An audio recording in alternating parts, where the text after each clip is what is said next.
Цивил медија. Самиот денешен настан е поврзан со европските цивилизацијски зелени вредности. Колку македонските зелени вредности се блиски или рамни на европските, ако знаеме дека со години го имаме најзагадениот воздух и министер кој што изјави дека не се бави со граѓаните? Добро, тоа се повеќе прашања во едно. Се разбира дека најдобро е да се одговори веднаш од позиција на граѓанин, односно граѓанска организација, која се однесува на работата на институциите. За разлика од благите тонови, дури и на оние што ја критикуваат практиката, политиките и практиките на Министерството за животна средина и просторно планирање, сметам дека тоа министерство заслужува можеби најостри критики од сите други ресори во владата. Тоа исто такво министерство беше и предходно, во предходната власт, значи не многу работи, односно речиси ништо не е променето. Од тогаш имаме еден министер кој така се изразува кога го прашувате за состојбите во земјата поврзани со животната средина. Тоа што е важно исто така е да знаеме дека ние во врска со загадувањето, во врска со состојбите кои се однесуваат на животната средина во Република Северна Македонија, всушност немаме поим. Со други зборови, ние немаме доволно стандардизирана постапка во која ние ги следиме состојбите. Тоа се некаде на половина пат меѓу интернет портали, шпекулации, полустручни или тотално нестручни постапки во мерењето на состојбите и еден капацитет кој за жал не е развиван, а го има во нашата земја, го има и во институциите, го има во други сфери во општеството и во системот, но тоа се уште не се искористува доволно, не се искористува на професионален, доследен начин, не се развива како што треба, бидејќи мора да се апдейтира таа и опрема, и знаење, и човечки ресурси. Тоа не се прави, а ние сите разговараме за тоа, изборуваме и се жалиме дека ние всушност дишеме лош воздух, нечист воздух или имаме големо загадување и сето тоа. Што не е неточно, се разбира. Меѓутоа, далеку од тоа да знаеме со известност кој е нивото на загадувањето, например. Кој е нивото на проблемите поврзани со отпадот и така натаму.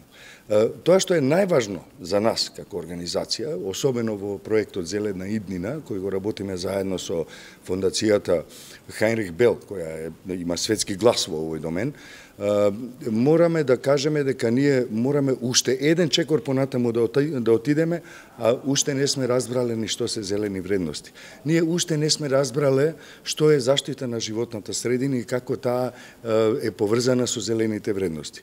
Знаете, многу кратко во пресрет на овој денешен настан, би сакал само да ви кажам дека зелените вредности, знаете, тие се однесуваат на почитувањето на човековите права и слободи. Пред се почитувањето на човековото достоинство, пред се социјалната и еколошката правда се дел од зелените вредности. И кога ќе поидете вака да размислувате за тоа што се зелените вредности, ќе забележите дека тоа всушност ние не сме никаде во врска со таа сфера. Всушност не знаеме точно каде се наоѓаме. Ако го прашате министерот за заштита на животната средина и просторно планирање, што е екологија, што се зелени вредности, јас лично, како граѓанин зборувам, се сомневам дека ќе знае во целост да ви одговори, не верувам дека ќе успее ни делумно да ви одговори. Тоа што ќе го прашате еден човек кој се занимава со оваа сфера, исто така ќе забележите дека не знае во целост или дури ни делумно некогаш да ви одговори што се зелени вредности, што тоа подразбира, што подразбира одржлив развој, што подразбира одржлива енергија, што подразбира трансформација на потрошувачкото во одржливо општество. И така натаму, и така натаму. Ние сме тука да ја зачнеме таа дебата, а за жал не сме стигнали ни на првите почетни првоотделенски, да се изразам пригодно, нивоа за да можеме да се занимаваме со оваа област. Но цивилизацијата нема време за чекање, ние мораме да фатиме некаков чекор. Го споменавте и самиот складирањето, односно селектирањето и одлагањето на отпадот. Во таа насока ми и следното прашање, имајќи предвид дека во Охридското езеро во повеќе наврати нуркачите наоѓаат остатоци од перална, правосмукалка и други делови од бела техника. Колкава е свеста кај луѓето за одлагањето на отпадот, колку тоа придонесува за зачувувањето на животната средина и колку и прстот може да се впери и кај самите граѓани, не само кај институциите. Добро ви е прашањето го имплицира и одговорот, мислам дека е сосема јасно кога го опишавте дека на дното на езеро кое е со светски глас, кое е заштитено од УНЕСКО и така натаму, наоѓате перални и кади и така натаму разни отпадоци, онакви вистински големи отпадоци за кои е навистина срамота, дури и да се коментира на некој начин срамота. Прстот се разбира дека треба да го впериме и кон граѓанките и граѓаните кои имаат своја одговорност и своја должност во поглед на заштитата на животната средина, заштитата на природните ресурси.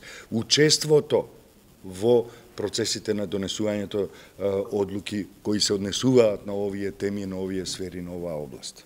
Така, колку со притисокот на владините организации може да придонесат состојбата да се подобри, па и да им бидат од помош на надлежните институции со својата експертиза? Јас како дел од тимот кој денеска е во Штип, всушност овде, како и многу пати досега, прв пат правиме почеток на ваква серија. Денеска ќе говорам и за одговорноста, односно неодговорноста на граѓанското општество. Ние забележуваме како организација дека зелените иницијативи, зелените организации се простор каде што политичките партии и други центри на моќ гледаат свој простор за дејствување спротивно на зелените вредности, а сепак под плаштот на зелени организации или иницијативи тие всушност ги провираат, односно ги подметнуваат во јавноста своите интереси, своите цели, што се спротивни на нашите заеднички интереси како општество, како граѓанки и граѓани. За жал, граѓанското општество не е отпорно на таквите манипулации и сметам дека е потребен напор, дополнителен напор на вистина зелените иницијативи да бидат зелени, а не она што се денес простор каде што дури ултранационалистички структури се инсталираат и од таму работат за своите цели, а ни оддалеку за зелените цели.